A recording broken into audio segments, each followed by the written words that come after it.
नमस्कार, मैं हूं आपके साथ वागीशा। स्वदेश न्यूज पर एक बार फिर चर्चा की। तीसरी लहर को रोकने के लिए, तीसरी लहर से निपटने के लिए आखिर क्या मॉडल बनेगा मध्य प्रदेश? जी हां, मध्य प्रदेश के मुख्यमंत्री शिवराज सिंह चौहान ने तमाम तैयारियां कर ली है। तीसरी लहर से निपटने के लिए, तीसरी लहर को रोकने के लिए मध्य प्रदेश के मुखिया लगातार सक्रिय है। मध्य प्रदेश में कोरोना की दूसरी लहर अब कमजोर पड़ने लगी है, जिसके बाद सरकार ने 1 जून से सख्ती के साथ अनलॉक कर दिया। तो वहीं दूसरी ओर प्रदेश में वैक्सीनेशन का काम भी तेज किया जा रहा है। मध्य प्रदेश में कोरोना की तीसरी लहर को रोका जाए, इसके प्रयास अभी से शुरू हो गए हैं। मुख्यमंत्री शिवराज सिंह चौहान ने मंत्रालय में कोरोना की समीक्षा बैठक करते हुए अधिकारियों और जनप्रतिनिधियों को निर्देश दिए हैं कि कोरोना की तीसरी लहर प्रदेश में न आए, इसके लिए मॉडल बनाकर काम करें। सीएम शिवराज ने कहा कि किल कोरोना अभियान 4 के तहत प्रदेश में अधिक से अधिक टेस्ट कराए जाए, कॉन्टेक्ट ट्रेसिंग की जाए और माइक्रो कंटेनमेंट क्षेत्र बनाया जाए।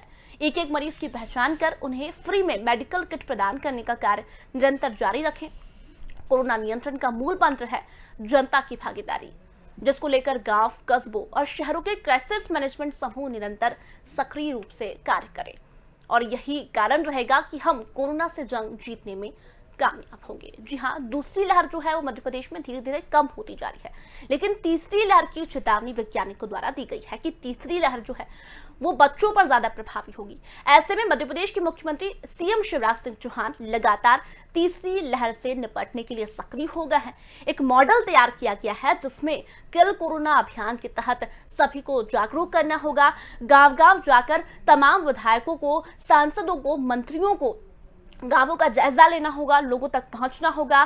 कोरोना से जंग हम जीतेंगे, ये सीएम शिवराज ने कहा है। और सभी से ये भी कहा है कि गांव गांव जाकर लोगों से अपील करें कि अधिक से अधिक टेस्ट कराएं, वैक्सीन लगवाएं, क्योंकि दूसरी लहर तो धीमी हो गई, लेकिन तीसरी लहर है वो काफी प्रभावी बताई जा रही है। ऐसे में लोगों को वैक्सीन लगना बहुत जरूरी है। बात करें एमपी की, तो एमपी में सख्ती से लॉकडाउन किया गया था और यही कारण है कि जनता की सावधानी की वजह से, लॉकडाउन की वजह से आज दूसरी लहर कहीं न कहीं कमजोर हुई। लेकिन तीसरी लहर की बात करें तो तीसरी लहर को रोकने के लिए मध्य प्रदेश के मुख्यमंत्री लगातार सक्रिय हैं, लगातार बैठकें कर रहे हैं। बात करें स्वास्थ्य सुविधाओं की, तो वो भी धीरे धीरे बढ़ रही है। ऑक्सीजन बेड बढ़ाए गए हैं, बच्चों के लिए हॉस्पिटल्स भी अलग अलग शुरू हुए हैं। विधायकों को जैसे आपने लीड रोल दिया था अपने विधानसभा में, उनको लीड करने को कहें, उनके साथ पूरे क्राइसिस मैनेजमेंट ग्रुप को जोड़े, हमारे सांसद गणों से बात करें,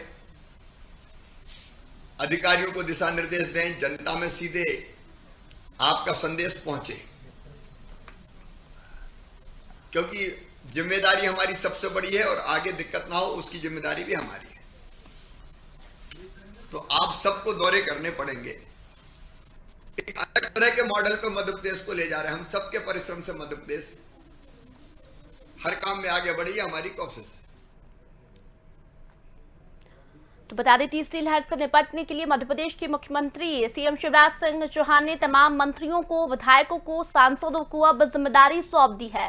मंत्रियों को प्रभार वाले जिलों की जिम्मेदारी सौंपी गई है मुख्यमंत्री के द्वारा। अभियान को मंत्री, विधायक, सांसद करेंगे नेतृत्व, ये सीएम शिवराज ने कहा है। और चलिए, आज की चर्चा इसी पर करेंगे, लेकिन कुछ मेहमान हमारे साथ इस चर्चा में जुड़ेंगे। पहले उनसे एक बार आपका परिचय करवा देते हैं। हमारे साथ कांग्रेस से पक्ष रखने के लिए सिद्धार्थ राजावत जी जुड़ेंगे, बीजेपी से पक्ष रखने के लिए हमारे साथ मेहमान जुड़ेंगे और वरिष्ठ पत्रकार रमेश शर्मा जी हमारे साथ जुड़ गए हैं। रमेश जी, आपसे चर्चा की शुरुआत करना चाहूंगी। बात करें मध्य प्रदेश की, तो मध्य प्रदेश में जो दूसरी लहर है वो कहीं ना कहीं अब फीकी पड़ गई है। ऐसे में तीसरी लहर की बात करें तो तीसरी लहर से निपटने के लिए मध्य प्रदेश के मुख्यमंत्री सीएम शिवराज सिंह चौहान लगातार सक्रिय है। तैयारी काफी उन्होंने कर ली है। आपको क्या लगता है, कितनी तैयारी है और कितनी होनी चाहिए? तौर पर इसमें तो कोई शक नहीं, पूरे प्रदेशवासियों को शुभकामना कि जो दूसरी लहर है वो थम रही है। लेकिन इसमें एक बात ये समझ लीजिए कि जो दूसरी लहर थम रही है उसमें सरकार के जितने प्रयास हैं वो तो अपनी जगह सराहनीय है ही। उसके साथ साथ चूंकि लॉकडाउन था, लोग घर में नहीं निकले, एक दूसरे के संपर्क में नहीं आए, इसके कारण भी इसमें लहर में डाउनफॉल आया। लेकिन कोरोना गया नहीं है अभी। अब चूंकि ये लॉकडाउन हटा है, लोग निकलने लगे हैं, इसमें सरकार को जितने कदम उठाना है, सावधानी उठानी है, उससे ज्यादा जन सामान्य को सावधानी उठानी है। तो दुकान पर न खड़े हों, बाजार से दूरी रखें। तो मैं समझता हूँ सरकार तो कर ही रही है, ऑक्सीजन की भी व्यवस्था कर रही है। जैसे देवास में ऑक्सीजन की 2 फैक्ट्रियां शुरू हुई हैं, रतलाम में शुरू हुई हैं। तो कुल मिलाकर के तो सरकार तो अपनी जगह कर रही है, डॉक्टरों का भी प्रबंध कर रही है, नए नए सेंटर खोले जा रहे हैं, नए नए अस्पताल खोले जा रहे हैं, कई इमरजेंसी में हॉस्पिटल में कन्वर्ट किए जा रहे हैं, वो अपनी जगह कर रहे हैं, वैक्सीन को भी बढ़ा रहे हैं। लेकिन लोगों को चाहिए वो पर्याप्त एक दूसरे से दूरी रखें, मास्क लगा के निकलें, सैनिटाइजर की छोटी सी बोतल जेब में रख करके निकलें। आपकी सावधानी हटी कि दुर्घटना घटी। बिल्कुल बिल्कुल बिल्कुल सही कहा सर। जयवर्धन जी, आपको आगे ना चाहिए। मध्य प्रदेश की हम बात कर रहे हैं, दूसरी लहर तो धीरे धीरे थम रही है, लेकिन बात करें तीसरी लहर की, तो तीसरी लहर की तैयारी में मध्य प्रदेश के मुख्यमंत्री खुद आ गया है। तमाम अधिकारियों को, विधायकों को, सांसदों को, मंत्रियों को जिम्मेदारी सौंपी गई है। ऐसे में कितनी तैयारी बीजेपी की है तीसरी लहर से निपटने के लिए? भविष्य जी, मैंने बताया कि मध्य प्रदेश सरकार अलग अलग मोर्चों पर काम कर रही है। यहाँ कानून व्यवस्था का सवाल है, तो पुलिस और प्रशासन व्यवस्था को बनाए रखने के लिए एहतियातन सारे कदम उठाएंगे, समझाइश भी दे रहे हैं। कहीं फाइन करने की आवश्यकता होगी तो फाइन भी किया जाएगा, कहीं पर दारी टैक्स लगाने की जरूरत है उसका भी प्रयोग किया जाएगा। बाकी ये सबसे बड़ी भूमिका इस समय समाज की है कि इतने लंबे समय के बाद जब मार्केट खुल रहा है, लॉकडाउन खुल रहा है, तो हम उतावलापन न दिखाएं। लोग बहुत जरूरी काम हो उसके लिए निकलें, मास्क का उपयोग करें, परस्पर दूरी बनाए रखें और अपना काम समाप्त करने के उपरांत वापस अपने घर आए या फिर अपना जो उनका कार्य क्षेत्र है वहां भी कोरोना प्रोटोकॉल बिहेवियर के अनुसार अपने आप की उपस्थिति बनाए रखें। ये नितांत आवश्यक है और मुझे लगता है कि बहुतायत में इस बार लोग भयभीत थे। जिस प्रकार से कोरोना की दूसरी लहर थी तो उसका असर लोगों पर है भी। अब ये अलग बात है असर कितने दिन तक रहेगा, भगवान करे कि थोड़ा सा समझ लंबे समय तक बनी रहे जी, ताकि मध्य प्रदेश में हम शून्य तक पहुंच जाएं कि एक भी कोरोना का मरीज न रहे। जी सिद्धार्थ जी, आपसे कमेंट ले रही हूँ। आप लगातार यदि बात करें तो दूसरी लहर से निपटने के लिए सरकार कहीं न कहीं कामयाब साबित होती हुई दिखाई दे रही है। दूसरी लहर धीरे धीरे कम भी हो रही है। तीसरी लहर को लेकर लगातार मध्य प्रदेश में बीजेपी लगातार सक्रिय है, तमाम मंत्रियों को जिम्मेदारी दी गई है। ऐसे में विपक्ष की यदि बात करें तो विपक्ष शुरुआत से यही कहता आया है कि दूसरी लहर में भी कमी रही और तीसरी लहर के लिए भी कोई तैयारी नहीं है बीजेपी की। आपको क्यों लगता है कि तैयारी नहीं है, और तैयारी नहीं है तो क्या कुछ तैयारियां होनी चाहिए? देखिए, मैं सर्वप्रथम आपको बता दूं, जब से मैं डिबेट में जिस भी चैनल में गया हूँ उस चैनल पे ही मैं पुरानी 1.5-2 साल पुरानी बात करता हूँ, जिस समय पे माननीय कमलनाथ जी मुख्यमंत्री थे और उन्होंने सबसे पहले आगाह किया था कि देश में बहुत बड़ा संकट है। प्रदेश में सबसे पहला लॉकडाउन हिंदुस्तान में मध्य प्रदेश में लगाया गया था, वो भी कमलनाथ जी ने लगाया था। उसकी खिल्लियां उड़ाते हुए माननीय मुख्यमंत्री शिवराज सिंह बोले कोरोना कोरोना डरोना, ये कमलनाथ से कोरोना क्यों डर रहा है, मुझसे क्यों नहीं डर रहा है, ये है क्या कोरोना। तो ऐसी खिल्लियां उड़ाई गई थी और आज उसी का सामना माननीय मुख्यमंत्री जी को करना पड़ रहा है। तो आप इस बात को समझ सकती हैं कि ये हमारी भारतीय जनता पार्टी जो एक विज्ञापन वाली पार्टी है, इनको विज्ञापन करना बहुत अच्छी तरह आता है पर इनको नियंत्रण करना बहुत अच्छी तरह नहीं आता है। आज देश में जिस तरह से महामारी फैली है, प्रदेश में जिस तरह से आंकड़े छुपाए जा रहे हैं, तो मैं सबसे पहले तो इसकी निंदा करता हूँ। हाँ, अगर कोई भारतीय जनता पार्टी को देर से आए दुरुस्त आए, अगर इनको कुछ पश्चाताप होकर कुछ काम करना चाहते हैं तो अवश्य करें, क्योंकि तीसरी लहर भी बहुत जल्दी आने वाली है और इसके लिए सिर्फ मध्य प्रदेश सरकार नहीं, इसके लिए बड़े बड़े विशेषज्ञ और साइंटिस्टों ने भी इसकी घोषणा कर दी है कि तीसरा जो अब फेस आने वाला है वो बहुत खतरनाक है, जो बच्चों के लिए और बुजुर्गों के लिए सबसे ज्यादा घातक सिद्ध होगा। तो अभी से हम समय रहते हुए उस पर नियंत्रण प्राप्त कर लें तो हम अपने आने वाली जनरेशन, हम आने वाली अपनी पीढ़ियों को बचा सकेंगे। सिद्धार्थ जी, आपने अभी कहा कि आंकड़े छुपाए जा रहे हैं, आपके पास कोई डेटा है ऐसा जो आप साबित कर सके कि आंकड़े छुपाए गए हैं? तो चाहते हैं कि पेश करें आप। भदभदा के अंदर 3 मृत्यु दिखाई गई है, 3, और उसी दिन 98 लोगों का अंतिम संस्कार हुआ है। ऑन पेपर सिर्फ इन्होंने 3 दिखाई हैं। कई जिला पंचायतों में हमारे पास आंकड़े आ रहे हैं और आप जब बोलेंगे हम आपको आंकड़े उपलब्ध करा देंगे। हमारे पास आंकड़े हैं, अगर कम से कम तो आप लोग पेश कीजिए ना। आप ये कह रहे हैं कि ये लोग विज्ञापन वाली पार्टी है, तो आप भी आगे आइए। कांग्रेस के पदाधिकारी निरंतर डिस्टेंस बनाते हुए उसी का पालन करते हुए हम लोग है ना भूख हड़ताल पे भी बैठ रहे हैं और अनशन पे भी बैठ रहे हैं, उसी को हम आगाह कर रहे हैं, इनकी आंखें खोल रहे हैं। ये मुंगेरी लाल के हसीन सपने जो मध्य प्रदेश की जनता को दिखा रहे हैं शिवराज सिंह जी, कतई ना दिखाएं। तो क्योंकि ये वो मदारी हैं जो अपना डमरू बजा के बंदर को नचा रहे हैं। अब वो डमरू बजाना बंद करें और सिर्फ जनता की भलाई के लिए आए और विज्ञापन की राजनीति से बाहर निकलें। देवीवर्धन जी जवाब दीजिए। इनका कहना है कि आंकड़े छुपाए जा रहे हैं, 3 मौतें दर्शाई गई लेकिन 58 अंतिम संस्कार हुए भदभदा रोड पर, और इनके पास आंकड़े भी कह रहे हैं। ये धरने पर कब बैठेंगे? किसने रोका इनको? बैठ जाओ, चले जाओ। हम तो यही उम्मीद करते हैं कि कांग्रेस के लोग गांव-गांव जाना सीख जाएं, गरीब जनता के दर्द में शामिल होना सीख जाएं। जाइए, कमलनाथ जी को भी वल्लभ भवन से बाहर भी निकालता है पूरी सरकार के दौरान, आप तो निकाल लो, पता लगा वो कहाँ है। SIT के सामने तो पेश हुए नहीं है, तो कहाँ चले गए? न राहुल गांधी जी निकलते हैं, न कमलनाथ जी निकलते हैं, केवल सिद्धार्थ राजावत जी जरूर हुंकार भर रहे हैं कि मैं निकलूंगा। अब इनका कोई पर्सनल प्रोग्राम बन गया हो कहीं जाने आने का, और उसको ये दौरे का नाम दे रहे हैं कि हम तो गरीबों की ये दौरे पर निकलने वाले जानकारी जुटाने के लिए निकल रहे हैं, तो मुझे इसकी जानकारी नहीं है। बहरहाल कांग्रेस भ्रमित कर रही है। कांग्रेस सहयोग करने के बजाय कांग्रेस का प्रयास पूरा का पूरा यह था कि सरकार कटघरे में खड़ी बनी रहे, चाहे केंद्र सरकार हो चाहे राज्य सरकार हो। और इसलिए टीकाकरण को लेकर के मैंने पहले दिन से नकारात्मक रवैया अपनाया। मुझे तो बहुत ही दुख होता है बारंबार मैं कैसे कैसे उस घटना का उल्लेख करूं कि छत्तीसगढ़ के मुख्यमंत्री कह रहे थे कि हम ये टीका नहीं लगने देंगे अपने प्रदेश में, पंजाब के मुख्यमंत्री कह रहे थे ये टीका हम लगने नहीं देंगे, कांग्रेस के प्रवक्ता कहते थे ये मोदी टीका है, राहुल गांधी जी टीकाकरण का मजाक उड़ा ही रहे थे। भैया आप क्यों गिड़गिड़ा रहे हो कि टीका और ज्यादा पहुंचाओ, और ज्यादा टीका हमें उपलब्ध कराओ। और ये मोदी सरकार है कि आपकी बातों को इस काम से दिन को उस काम से निकाल दिया, आपकी तमाम बदतमीजियों को सहन करने के बाद भी जनता जनार्दन के हित में अधिकतम प्रयास किए जा रहे हैं कि अधिकतम टीके हर राज्य को पहुंचे, और उसी के कारण से अब टीकाकरण गति पकड़ता दिखाई पड़ रहा है। तो मैंने बताना कि मध्य प्रदेश की सरकार भी विभिन्न मोर्चों पर काम कर रही है, द्वारे द्वारे जाकर के पीला चावल भी बांट रहे हैं हम तो कि भैया आकर के टीका लगवाओ, ठेले वालों को रेहड़ी वालों को सबके लिए बुला करके कैंपिंग करके उनको टीका लगाया जा रहा है। दुकानदारों से आग्रह किया जा रहा है कि आप भी अपने नए जो दुकान पे काम करने वाले सहयोगी होते हैं उनके साथ टीका लगवाइए। सारे ऑफिसेज में टीकाकरण किया जा रहा है। इसलिए इस समय ईमानदारी से सहयोग करने का समय है, बड़ा वक्त है। उसके बाद फिर आप ताल ठोकना, फिर कबड्डी फिर खेलेंगे। चलिए रमेश जी हमारे साथ जुड़े। रमेश जी क्या लगता है ये तमाम पार्टियों की यदि बात करूं तो एक दूसरे पर बस आरोप आरोप और आरोप, आपको भी लगता है कि ये किसी पार्टी की वजह से कोरोना फैला है? क्योंकि हम ये देख रहे हैं जब भी हम किसी मुद्दे पर बात करते हैं तो बस एक पार्टी दूसरी पार्टी को बोलती है कि इनकी वजह से कोरोना फैला, तो ये कितना सही है? तो राजनीतिक आरोप है और ये तो लगते रहेंगे। कोरोना अगर फैला है तो चीन से फैला है, वुहान से फैला है, वो पूरी दुनिया में फैला है। और मुझे कई वक्त ये आश्चर्य होता है, इस पर जांच होनी चाहिए।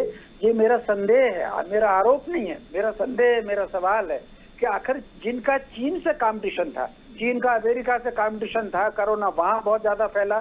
चीन का भारत से कंपटीशन था, कोरोना भारत में ज्यादा फैला। पाकिस्तान में उतना कोरोना नहीं फैला जितना भारत में फैला। तो ये चीन का षड्यंत्र है। इस पर अमेरिका ने भी कहा है।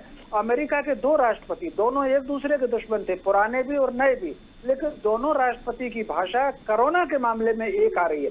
लेकिन भारत में एक अजीब बात यह है कि हर छोटी सी बात को भी राजनीतिक आरोप प्रत्यारोप लगाते हैं, जिससे दूसरे को मदद मिलती है। तो कोरोना अगर फैला है पूरी दुनिया में तो वो चीन से फैला है, एक बात हुई। दूसरा, अभी किसी प्रवक्ता ने लॉकडाउन का कहा कि कमलनाथ जी ने कोई लॉकडाउन नहीं लगाया था।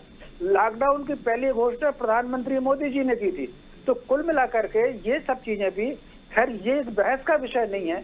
हम सबको मिलकर के सबसे पहले तो कोरोना का मुकाबला करना है और सरकार को साथ देना है, सफाई कर्मचारियों को साथ देना है, स्वास्थ्य कर्मचारियों को साथ देना है और सुरक्षा कर्मचारियों को साथ देना है। और इसके साथ साथ हमारी जिम्मेदारी ये है कि हम जनता को जागरूक करें।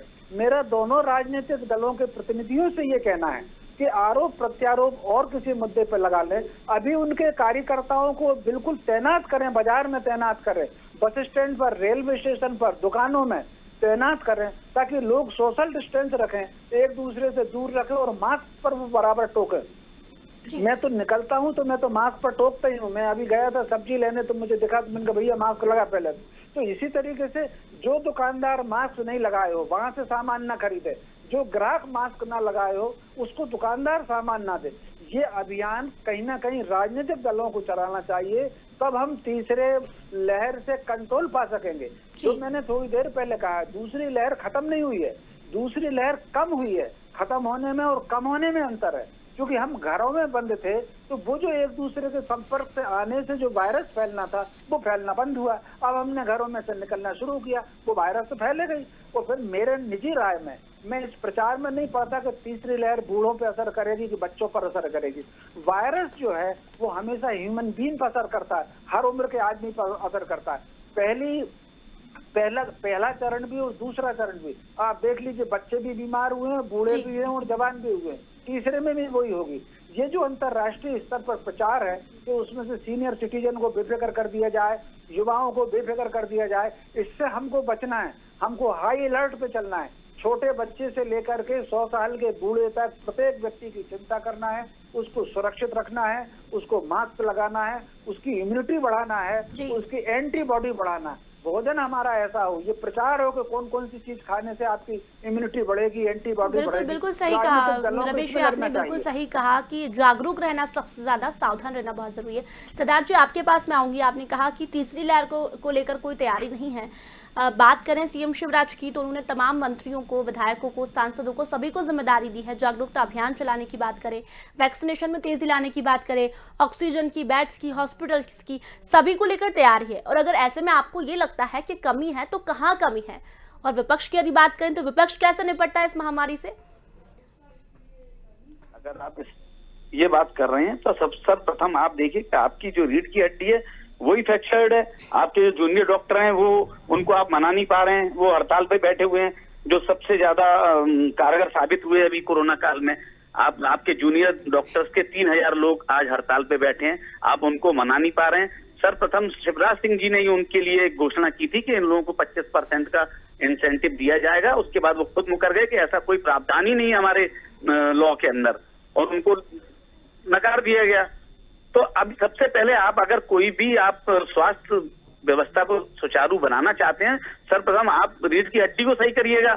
जब आपके डॉक्टर ही आपके अभी तैयार नहीं बैठे हुए हैं, अगर एकदम आपकी महामारी आ गई तो आप क्या करेंगे? जब आपके जूनियर डॉक्टर्स घर बैठ गए, जाके हड़ताल पे बैठ गए, रोडों पे बैठ गए, इसके लिए क्या जवाब देंगे धैर्यवर्धन जी? धैर्यवर्धन जी जवाब दीजिए। मुझसे जवाब चाह रहे हैं सिद्धार्थ जी। देखिए, इस समय तो खुद उन्हीं लोगों को अपनी अंतरात्मा से जवाब मांगना चाहिए। क्या संकट काल में इस प्रकार की आपकी अंतरात्मा काम नहीं कर रही थी उन लोगों के लिए कुछ करने के लिए? आप मेरा जवाब तो समझिए। मेरा इतना सा कहना है कि मेरा डॉक्टर से, सभी से कहना है, जूनियर डॉक्टर से, कि क्या इस समय नाराजगी प्रकट करने का ये उचित अवसर है? क्या वो सरकार से दोबारा कभी बात नहीं कर सकते? कम से कम ये संकट हमारे नियंत्रण में आता दिखाई पड़ रहा है, और जिन डॉक्टर्स को समाज भगवान का दर्जा देता है उनको तो दरिया दिल होना पड़ेगा, बड़ा दिल दिखाना पड़ेगा। वह भी आम लोगों की तरह अगर इस प्रकार से वक्त वक्त पर उठ जाएंगे तो फिर कैसे काम चलेगा? क्योंकि सरकार ने जो उच्च स्तरीय प्रयास किए हैं, जैसे आज तक का लेटेस्ट अपडेट है मेरे पास कि 21 करोड़ 83 लाख वैक्सीन के डोज लगाए चुके हैं इंडिया में। अब और उसमें भी स्वास्थ्य कर्मियों को 1 करोड़ के लगभग वैक्सीनेशन हुआ है। 68 से 70 लाख लोगों को दोनों डोज लग चुके हैं। ये मैं स्वास्थ्य विभाग के छोटे बड़े लोगों की बात कर रहा हूँ, चिकित्सकों से लेकर के नर्सेज, कंपाउंडर वगैरह वगैरह। तो मेरा ये कहना है कि राज्य सरकारें भी बहुत ईमानदारी से प्रयास कर रही हैं कि पहले इस महामारी पर कैसे नियंत्रण पाया जाए। फिर ये तो सब राजकाज की बात है कि आपका भत्ते भी बढ़ना चाहिए, आपको यदि कोई और आपकी जायज मांगे हैं वो भी पूरी होनी चाहिए। हम सहमत हैं, सरकार उचित फोरम पर उस पर विचार भी करेगी, और मुझे लग रहा है कि ये कतई उचित अवसर नहीं है इस प्रकार किसी को संकट में खड़ा करना और लोगों की जान से खिलवाड़ करना। लेकिन धैर्यवर्धन जी, सिद्धार्थ जी तो जवाब मांग रहे हैं कि जूनियर डॉक्टर्स अगर मांग कर रहे हैं तो सरकार उनकी मांग पूरी क्यों नहीं कर रही है? क्योंकि बहुत सारे ऐसे अभी तक हुए हैं विषय जिस पर सरकार ने मांग पूरी की है, और अभी अगर आने वाले समय में देखा जाए तो तीसरी लहर में डॉक्टर्स की काफी जरूरत पड़ने वाली है। देखिए, सरकार की सर्वोच्च प्राथमिकता इस समय क्या है? लोगों की जान बचाना, लोगों का वैक्सीनेशन करना, लोगों का, गरीब लोगों का पेट भरना। जिस हिंदुस्तान में 1/3 के लगभग लोग आज भी गरीबी रेखा के नीचे जीवन यापन करते हैं, उनको भरपेट अनाज मिल जाए, यह सरकार की प्राथमिकता है। जी। वेतन वृद्धि है, भत्ते हैं, अन्य प्रकार की सुविधाएं, ये तो सरकारें हमेशा करती हैं, कल फिर करेगी। तो उचित फोरम पर अपनी बात रखें, वो वार्तालाप करें। जी। ये बिल्कुल भी अमानवीय कहना चाहूंगा मैं, ये बिल्कुल भी न्यायोचित नहीं। चलिए सिद्धार्थ जी, आपसे कमेंट लूंगी मैं। अभी मैंने इनसे भी सवाल किया कि सरकार को अगर ये मांग जूनियर डॉक्टर्स रख रहे हैं तो माननी चाहिए, और उन्होंने कहा कि इस पर विचार किया जाएगा। लेकिन विपक्ष की यदि बात करें तो पहले ऑक्सीजन को लेकर, इंजेक्शन को लेकर, वैक्सीन को लेकर हमेशा विरोध करता आया है विपक्ष। अब कहीं ये तो नहीं कि डॉक्टर्स के माध्यम से आप अपनी छवि सुधारने की कोशिश कर रहे हैं, अब डॉक्टर जरिया बन गए हैं। अभी मैंने आपसे पूछा कि तैयारी में क्या कमी है, तो आपने अब सीधे कह दिया कि डॉक्टर्स की मांग क्यों नहीं मानी जा रही है। आप देखिए, हम लोग सत्ता में नहीं है, हम लोग विपक्ष में हैं। तो विपक्ष में रहते हुए तो फिर भी हम सत्ता के रूप में ही काम कर रहे हैं। आप हमारा यूथ कांग्रेस देख लीजिए, NSY देख लीजिए, माननीय कमलनाथ जी ने खुद स्वयं फैक्ट्री में डायरेक्ट फोन लगा के रेमडेसिविर इंजेक्शन खुद मंगवा के वो उपलब्ध कराएं और ऑक्सीजन उपलब्ध कराइए। उसके प्रमाण है हमारे पास, उसके हमारे पास पूरे साक्ष्य। तो सिद्धार्थ जी ये नहीं करवा रहे हैं आप, आपका ये कहना है कि बीजेपी कुछ नहीं कर रही, कांग्रेस ही सब कुछ कर रही है? नहीं, हम ये नहीं बोल रहे कि सब कुछ कांग्रेस ही कर रही है। बीजेपी को जितना सत्ता में रहते हुए करना चाहिए, केंद्र में भारतीय जनता पार्टी है, प्रदेश में भारतीय जनता पार्टी है, इनको जितना सक्षम हो जितनी जल्दी इनको डिसीजन लेना चाहिए, कोई डिसीजन लेना चाहिए। शिवराज सिंह जी कोई डिसीजन लेने में सक्षम नहीं है। उनको आप चार कैबिनेट की मीटिंगें बुला चुके हैं। शराब के आप ठेके पास कर सकते हैं, तो क्या अन्य जरूरी चीजें पास नहीं कर सकते? क्या कैबिनेट बुला के डॉक्टरों का, आप उत्तर प्रदेश में 90,000 उनको स्टाइपेंड मिल रहा है, उत्तर प्रदेश के अंदर, बिहार में 90,000 मिल रहा है, हम 50,000 दे रहे हैं, और वो हमें 56 घंटे की ड्यूटी दे रहे हैं जूनियर डॉक्टर। तो आप उनको खुद ही, आपने उनको कैबिनेट में बोला कि हम आपका 25% TADA बढ़ाएंगे, आपका स्टाइपेंड बढ़ाएंगे। उसका फिर आपने खुद बोल दिया कि ऐसा कोई प्रावधान नहीं है। या तो आपने उनको लालच दे के, उनको छल कपट करके आपने उनसे काम करवा लिया जूनियर डॉक्टर से। जब जूनियर डॉक्टरों ने अपना काम और अपनी उपलब्धि दिखा दी, उसके बाद आपने उनको लात मार दी। आपने उनको है ना बिल्कुल इग्नोर कर दिया। इस चक्कर में आज 3,000 डॉक्टर हड़ताल पे बैठे हैं। इसकी जवाबदारी भारतीय जनता पार्टी लेगी, शिवराज सिंह जी लेंगे, या कौन लेगा? इसके लिए कौन जिम्मेदार है? चलिए मैं धीरेवर्धन जी के पास आऊंगी, लेकिन एक कमेंट रमेश जी से लूंगी। रमेश जी, क्या लगता है, जूनियर डॉक्टर्स हड़ताल पर है, ऐसे में विपक्ष का कहना है कि उनकी मांग पूरी की जाए, और सत्ता पक्ष का ये कहना है कि इस पर विचार किया जाएगा, और निश्चित तौर पर कई ऐसी मांगे हैं जो सरकार ने मानी है। मेरी राय सत्ता पक्ष और विपक्ष दोनों से अलग है। मैंने आज सवेरे फेसबुक पर भी लिखा है, जितने डॉक्टर हड़ताल पर हैं इनको जेल भेजा जाना चाहिए। आप मुझे बताइए, इस वक्त कोरोना का हमला है, कोरोना के हमले में हड़ताल की जरूरत है क्या? ये ठीक उसी प्रकार हुई जब अंग्रेजों ने हमला किया झांसी पर, तो दतिया और ओरछा ने मिलकर के झांसी पर हमला किया, जिसके वजह से रानी हार गई।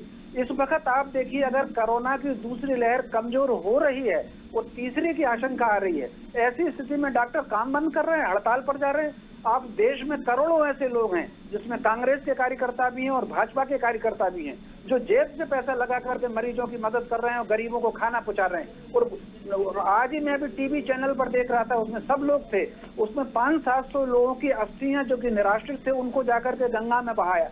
पूरा देश में लोग लगे हैं, और इनको डॉक्टर हैं, उनको सरकारी पैसे से डॉक्टर बने और कोरोना के समय हड़ताल पर चले गए। मेरी राय तो ये है, सरकार से मांग है, मैं दोनों राजनीतिक दलों से कहना चाहता हूँ, इनको जेल भेजा जाना चाहिए जो डॉक्टर इस वक्त हड़ताल पर कर रहे हैं। आप कल्पना कीजिए, अगर चीन और पाकिस्तान आक्रमण करते और सीमा पर हमारा जो सिपाही खड़ा है वो उस वक्त हड़ताल करे, वो करे तो मेरी तनख्वाह बढ़ाइए, मुझे आप बताइए।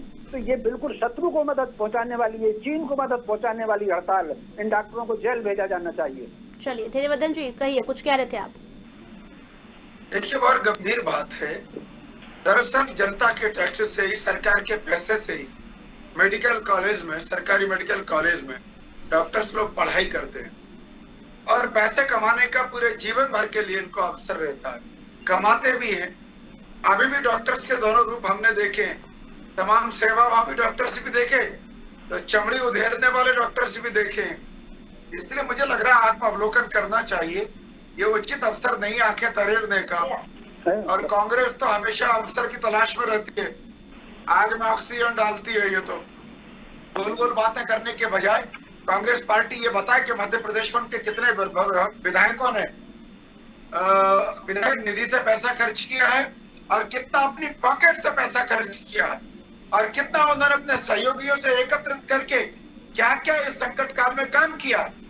ये कांग्रेस के लोग 1 दर्जन नामों के अलावा आगे नहीं बढ़ जाते, सांस फूल जाती है इनकी। इसलिए मुझे लग रहा है कि व्यवधान उत्पन्न करने के बजाय व्यवहारिक बनिए।